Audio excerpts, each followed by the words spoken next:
ክፉ ደጉን ነገር ቀርበው ካላዩት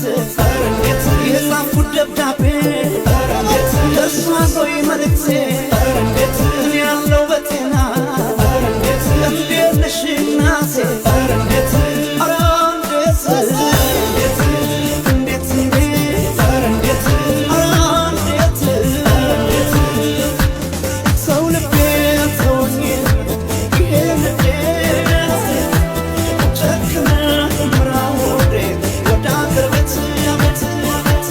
So